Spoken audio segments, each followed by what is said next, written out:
Welcome to Blackman's Point, not far from Port Macquarie, except it's a bit more like burnt black forest. So let me show you quickly around here before we explore Isaiah chapter 4 or End Times Insights.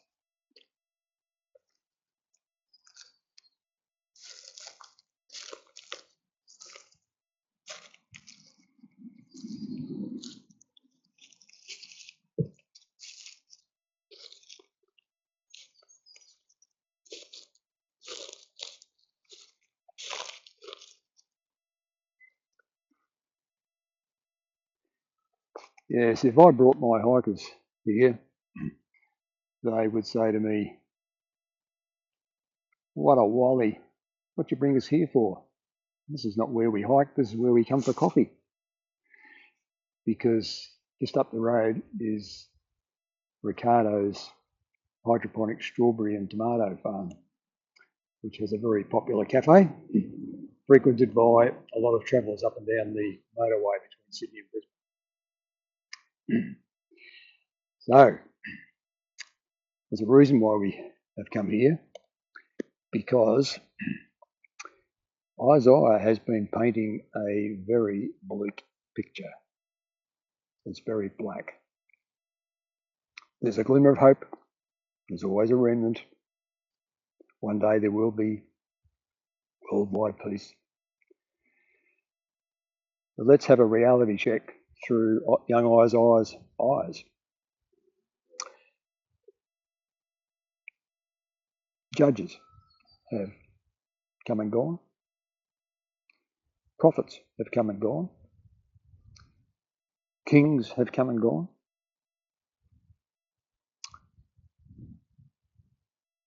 And in fact, I think it's about 250 years later, the king is a leper locked away. It's not very pretty. In fact, one of the tribes was nearly wiped out in civil war. That was the tribe of Benjamin. And instead of it being a united nation of Israel, it's split into two kingdoms. So Isaiah suddenly gives us this remarkable prophecy that's very easy to skip over. In fact, we're just going to look at chapter 4, verse 2. In fact, only half of verse 2. Slow it right down. From the NASB. In that day, the branch of the Lord will be beautiful and glorious. Now, English translations sometimes let us down.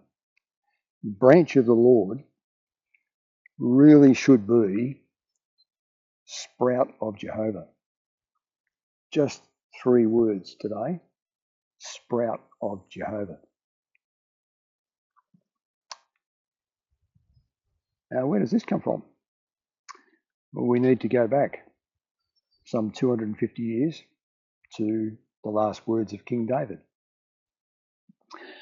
Rather than reading 2 Samuel 23:5 out to you, I'll give you a bit of a paraphrase. My family sure has its skeletons, but God has made me an everlasting promise, clear cut and certain. I can hang everything on this. I think that's basically what he's saying. And there's an expression that the translators seem to have trouble with because there's such a variety. David seems to be saying, won't it sprout? And so that's where this comes from. And this is a very delicate, intimate, sensitive, almost obscure concept. And I've parked myself right here in front of this blackened tree which looks very dead. And look what's coming out of it. A very live sprout that I could easily destroy with one finger.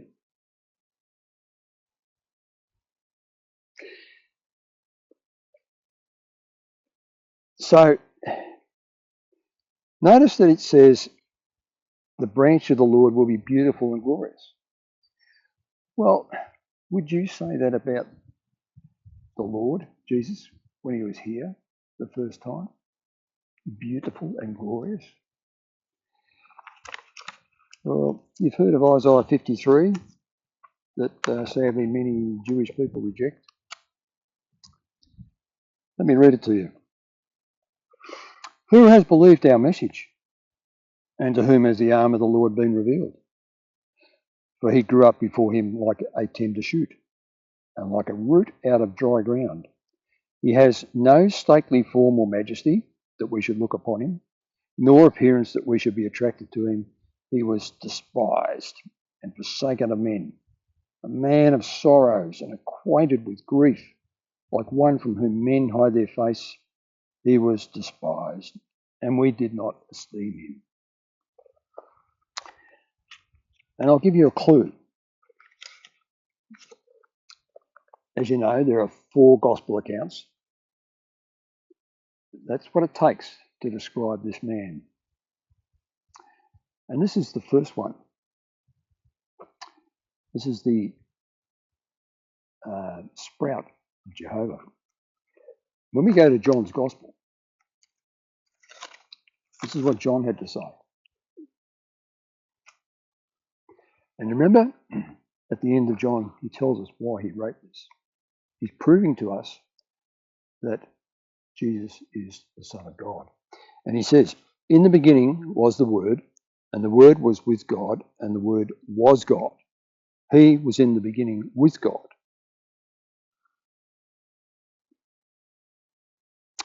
And then he goes on to say, he came to his own, and those who were his own did not receive him.